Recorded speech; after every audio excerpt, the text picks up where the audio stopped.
참미예수님, 네, 오늘도 이제 운전을 하면서 이렇게 묵상 나눔을 해보려고 합니다. 여기 한인성당 미사 이렇게 또 같이 왔다가 이제 신부님이랑 이것저것 이야기도 하고 저녁도 먹고 이제 집으로 돌아가는 길인데요.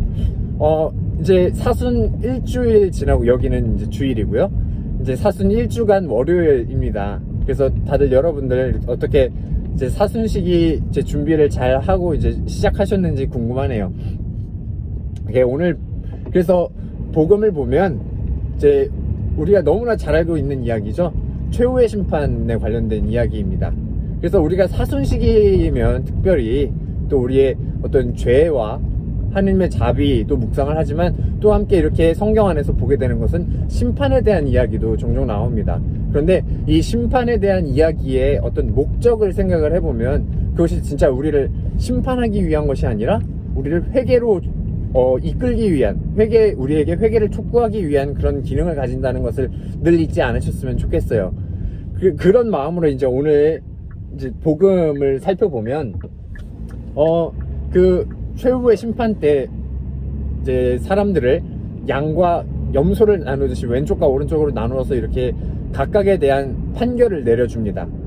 그런데 재미있는 것은 이 판결의 내용을 세부적으로 살펴보면 그 기준이 무엇인가에 초점을 맞추게 돼요. 우리가 이렇게 심판을 받는다, 아니면 뭐 벌을 받는다 이렇게 이야기를 할 때 우리가 뭘 잘못했는지에 대해서 이렇게 이야기를 듣고 그것에 대한 죄의 대가를 받는 것으로 생각을 할 수 있지만, 오늘 이 최후의 심판에 관련된 내용은 우리가 무슨 죄를 지었는지에 대해서 그렇게 묻는 것이 아니라 우리가 얼마나 사랑할 기회를 놓쳤는지, 얼마나 더 사랑하지 못했는지에 대한 이야기를 해줍니다. 그렇게 봤을 때 우리가 심판을 대하는 그런 태도는 우리가 죄를 얼마나 덜 지었고 더 지었고의 문제가 아니라 우리가 얼마나 이웃을 더 사랑했고 더 사랑하지 못했는지에 대한 이야기가 되는 겁니다. 그래서 사실 이러한 주제가 예수님의 그 공생활 전반에 걸쳐서 이제 성경에서 그려주고 있어요. 이게 어떤 얘기냐면, 예수님께서 죄인들을 용서하실 때 뭐 병자들, 당시에 죄인으로 취급받던 병자들을 고쳐주시거나 아니면 죄인들을 용서해 주실 때 예수님께서는 한 번도 그들의 죄에 대해서 물으신 적이 없습니다. 가늠한 여인에게도 너 왜 가늠했냐 이렇게 물으신 적이 없고요.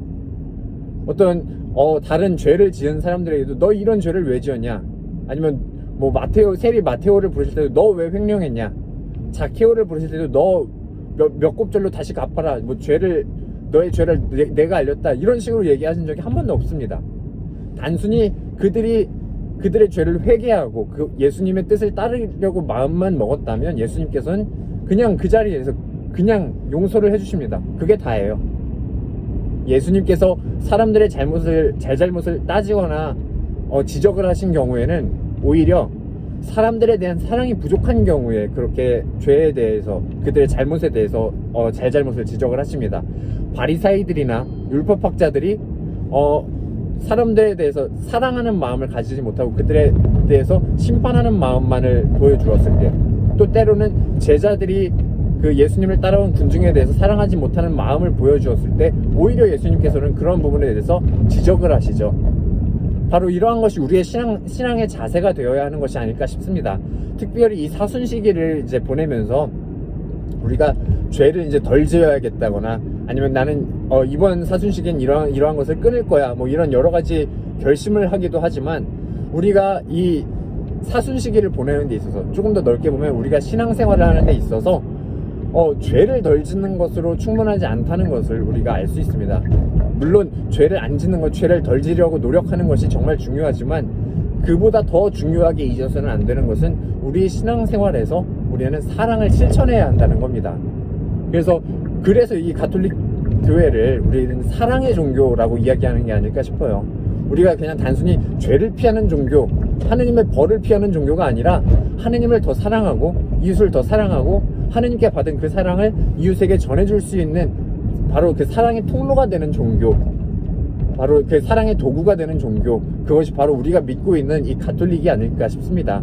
그래서 이제 최후의 심판을 이렇게 묵상하면서 어떤 죄에 대한 두려움이나 심판에 대한 두려움만을 생각할 것이 아니라 내가 어떻게 하면 내가 하느님께 받은 자비와 사랑과 은총을 내 이웃들에게 전해줄 수 있는지, 그렇게 내가 사랑을 이웃들에게 전해줄 수 있는 하느님의 도구가 될 수 있는지 생각해 볼 수 있었으면 좋겠습니다. 아멘.